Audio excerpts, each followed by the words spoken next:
Settembre 2022. Dove eravamo rimasti?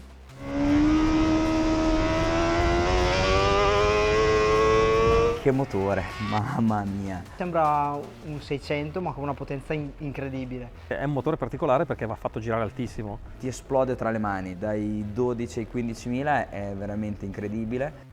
Sì, ci eravamo lasciati con la Fireblade SP, protagonista della nostra comparativa Superbike. Una moto capace di sfiorare il giro più veloce in assoluto in pista e che ha impressionato tutti i piloti presenti per il suo motore stratosferico agli alti regimi, ma anche non così pieno ai medi regimi. Una moto molto tecnica da guidare, puntata sul davanti e con una posizione di guida molto raccolta, forse fin troppo. Ecco, riparto proprio da quel punto e riprendo in mano il filo del discorso, perché in questi 2 anni Honda ha lavorato sodo, evolvendo ulteriormente il progetto Fireblade, un po' per venire incontro ai clienti, ma e anche quello che si è detto nelle comparative, ma soprattutto per andare incontro ai piloti che la devono poi sfruttare nel mondiale Superbike o comunque nelle gare nazionali.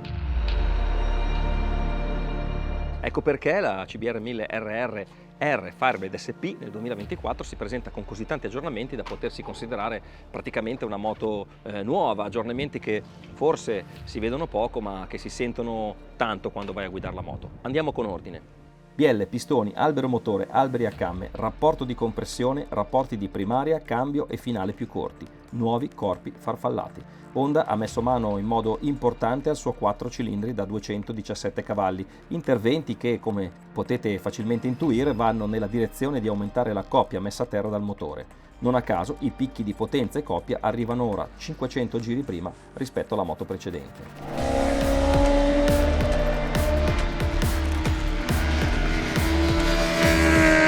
È stato ulteriormente tirato sui pesi, 250 grammi in meno dal carter, 450 grammi in meno dall'albero motore e ragazzi lì è roba, 20 grammi in meno da ciascuna biella, insomma c'è stata una ottimizzazione generale del 4 cilindri, ma una delle cose più importanti sicuramente arriva dall'utilizzo dei cosiddetti corpi farfallati splittati, cosa comune sui motori V4 che hanno 2 bancate, ma del tutto inedita sui 4 cilindri in linea, almeno di grande serie. Come funziona? Honda ha raddoppiato gli attuatori che rispondono agli input dell'acceleratore elettronico. Se prima un solo attuatore apriva e chiudeva tutte e 4 le farfalle in contemporanea, ora è possibile gestire i corpi farfallati dei cilindri 1 e 2 e 3 e 4 in modo indipendente, sia in apertura di farfalla sia in chiusura, migliorando non solo la gestione dell'erogazione in accelerazione, ma anche del freno motore che può essere gestito in modo più puntuale. Tutto questo avviene nella mappatura motore P1, la più aggressiva e dedicata teoricamente all'utilizzo in pista.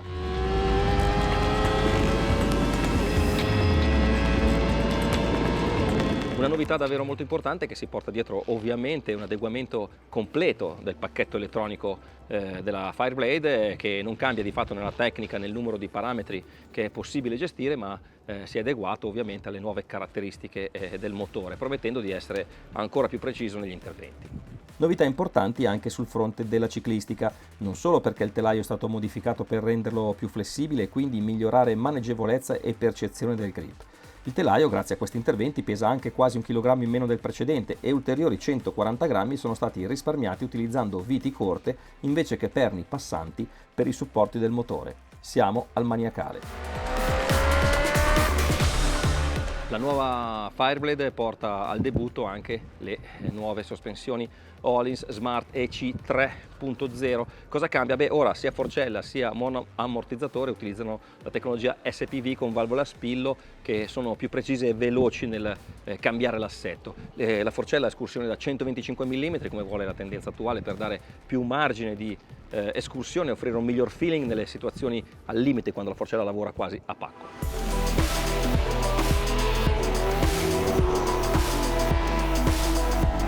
Non cambia l'interfaccia a obiettivi che già apparteneva alla precedente generazione e arriva il suggeritore di precarico. Inserendo il peso del rider, il sistema suggerisce i giri di precarico da dare al monoammortizzatore e alla forcella, precarico che però va regolato ancora manualmente.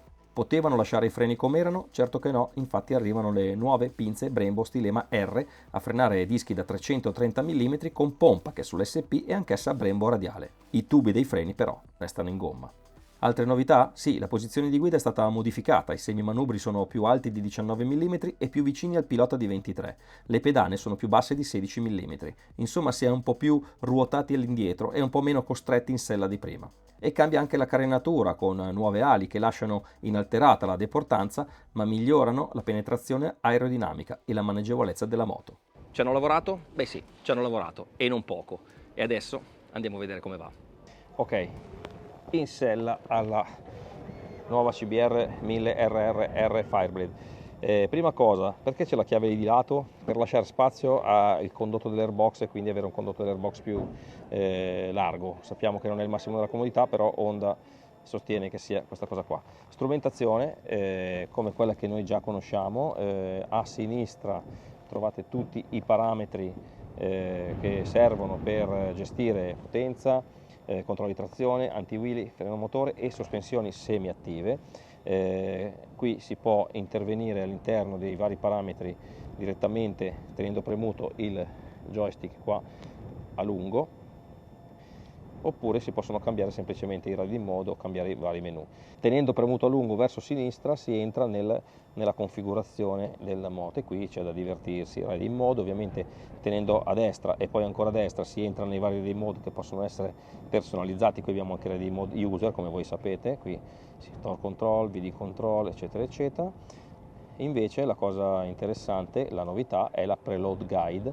La preload guide praticamente ci suggerisce i giri di precarico da dare sia al front sia al rear con il carico del pilota. Quindi io se vado ad alzare, come potete vedere, mettendo più peso, lui ti dice che precarico devi andare a dare. Ovviamente è un suggerimento, non è un precarico elettronico, il precarico lo dovete poi fare voi manualmente, però intanto è una guida che vi aiuta a gestire le sospensioni, che poi possono essere ovviamente gestite completamente nelle varie opzioni diciamo automatiche, quindi semiattive, oppure se vi sentite molto tecnici e molto meccanici potete andare anche a gestire le sospensioni in modo manuale, semplicemente è un cacciavite elettronico, quindi gestendo i propri click. Qui in questo caso sono sospensioni fisse e non hanno funzione semiattiva even based.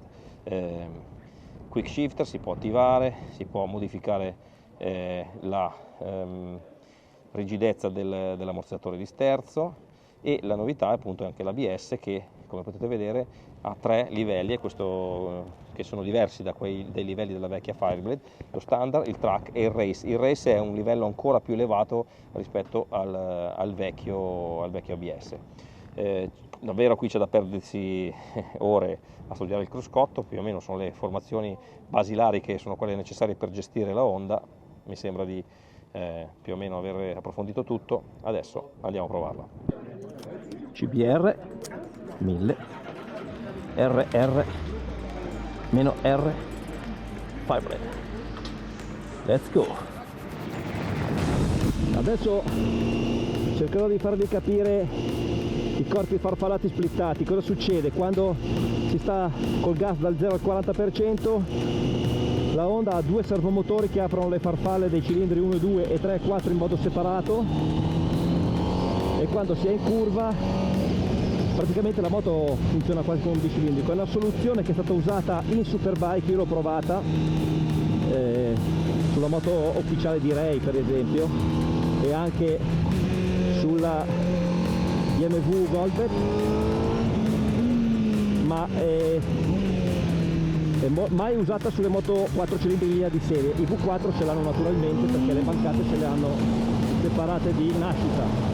Adesso ci sono dei momenti in cui si sentirà il rumore della moto cambiare.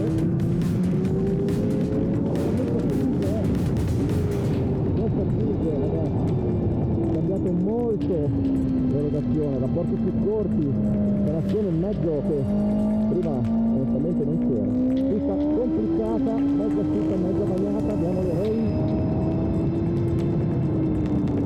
poste, quindi non troppa fiducia, bisogna stare un po' accorti. Si usa ancora tanto da prima, qua ecco, qui funziona in uscita come un bicicletta, poi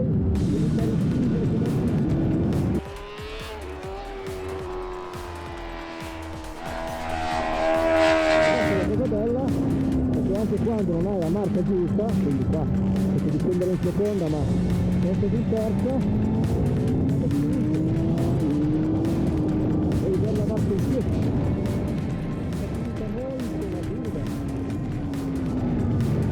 Ecco qua, rischiamo con la seconda, ma la moto esce, mentre prima non usciva. Devi proprio usare sempre la marcina corta.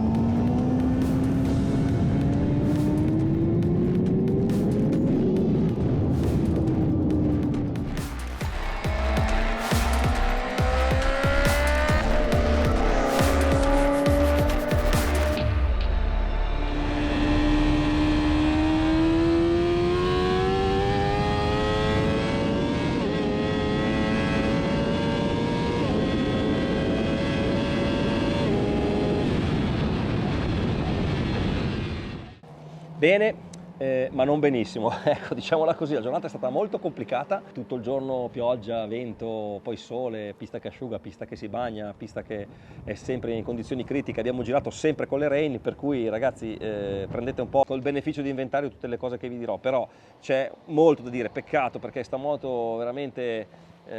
ammetto la mia colpa, mi era un po' sfuggita all'ECMA, ma in realtà il lavoro che è stato fatto da Honda è incredibile sul motore e praticamente non dico che è un'altra moto, ma insomma l'hanno cambiata veramente tantissimo e c'è da dire che i risultati si vedono anche in una situazione critica come quella di oggi. Motore, parto da lì, anzi parto dall'ergonomia, secondo me sono centimetri, qualche centimetro più bassa le pedane, più vicino al manubrio, più alto, la situazione cambia, ti senti molto meno costretto in sella, anche io che non sono alto di statura riesco a trovarmi meglio, a spingere meglio sulle pedane, quindi da questo punto di vista qua Honda Good ha fatto un buon lavoro. Il cupolino rimane sempre poco protettivo, però insomma è un po' la sua caratteristica.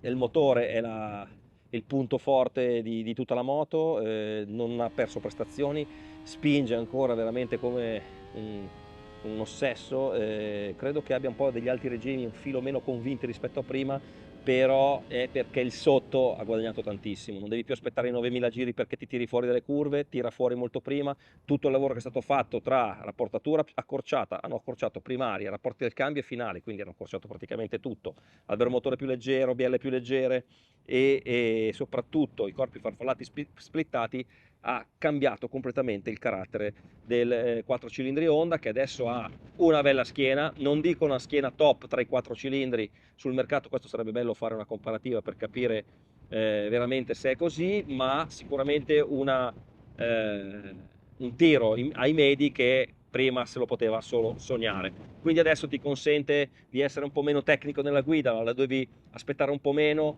puoi usare sì la marcia corta, io qui oggi usavo tante volte la prima, ma più che altro perché mi piaceva sentirmi un po' tenuto in curva col bagnato, insomma, per avere un pochino più di freno motore, però puoi usare anche una marcia in più e ti tira fuori comunque, quindi diciamo il miglioramento in questo senso è stato assolutamente netto e quindi il lavoro è molto molto valido. Questa cosa qua posiziona la CBR veramente in primo piano nel segmento del Superbike 1000 e anche 1100, perché potenza ne ha veramente da vendere, adesso c'è anche un po' quel tiro ai medi che prima le mancava e questo è molto, molto valido.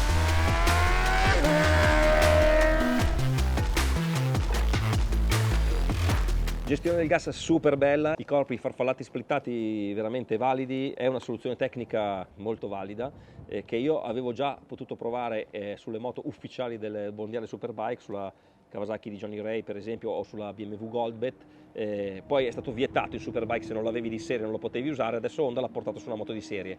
È una soluzione che i V4 hanno naturalmente perché hanno le due bancate con i due corpi farfallati staccati, sui 4 cilindri invece adesso la Honda è la prima a portarla e ti consente di gestire ovviamente sia l'accelerazione sia il freno motore in modo completamente diverso, molto più preciso, molto più puntuale ed è una soluzione che non a caso usavano le moto in Superbike perché ti aiuta a fare molta più strada quando esci dalla curva, tagliando un po', ammorbidendo un po' l'erogazione della potenza, soprattutto sui 4 cilindri Screamer, per farti fare più strada, quindi per darti più coppia a terra, per rendere l'accelerazione più gestibile. Quindi brava Honda, perché questa cosa qui, portarla su una moto di serie non deve essere una cosa assolutamente semplice, c'è riuscita e cambia veramente il carattere della moto. Aggiungo un piccolo appunto sull'impianto frenante, ABS adesso ha cambiato completamente le mappature, c'è anche una mappatura race, perché Honda si era accorta che insomma sull'ABS non erano proprio al livello dei top. Adesso la mappatura race porta a un livello ancora più alto solo sull'asse anteriore, non sull'asse posteriore,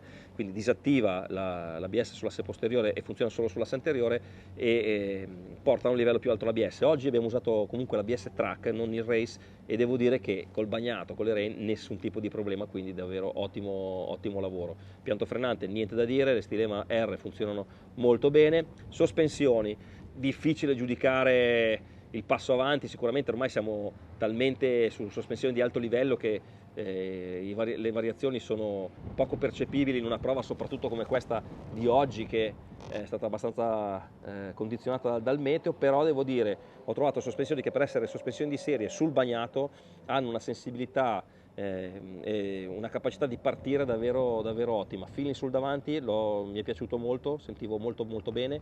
Ho fatto fare una variazione sul posteriore che mi sembrava un po' secco in accelerazione, siamo andati indietro di un paio di click, quindi in sostegno in accelerazione la moto sì, si muoveva magari un pochino di più, ma ho guadagnato subito grip e mi è piaciuto molto. Quindi sospensioni niente da dire, altissimo livello anche lì, siamo veramente al top di tutto quello che si può volere da una moto di questo tipo. Interessante la cosa che ti suggerisce il precarico secondo il tuo peso, però non è un precarico automatico, devi poi andare a precaricare a mano. Ma insomma, cambio come sempre è stato sempre molto bene, e la gestione del gas davvero molto precisa. I corpi splittati anche in quello aiutano molto.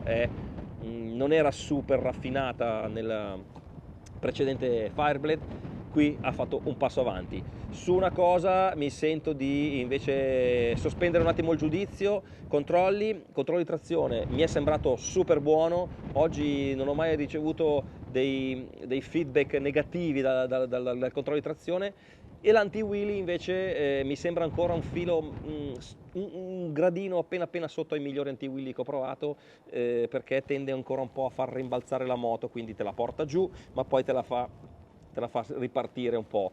C'è da dire che Portimao è una pista che per l'anti-wheelie è la cosa peggiore che si possa avere, con questi scollinamenti affrontati a gas pieno, insomma, dove la gestione dell'anti-wheelie è veramente complessa, difficile uscire promossi da Portimao, per cui sospendiamo il giudizio su una pista diversa, più amica, più conosciuta, e vediamo di capire se quello è ancora rimasto un piccolo punto debole del CBR oppure no. Bene, questo è tutto quello che mi sono segnato sulla CBR, in una giornata un po' complessa, ci torneremo sicuramente sull'argomento. Quest'anno devo tornare su un sacco di moto perché sto meteo non ci sta aiutando. Iscrivetevi al canale, seguiteci sui nostri social perché vogliamo crescere in fretta, il canale ormai è vicino ai 100.000, dai che ci vogliamo arrivare. Qua sotto nei commenti chiedetemi insomma quello che volete, vi risponderò compatibilmente col tipo di prova che abbiamo fatto oggi, e noi ci vediamo al prossimo video.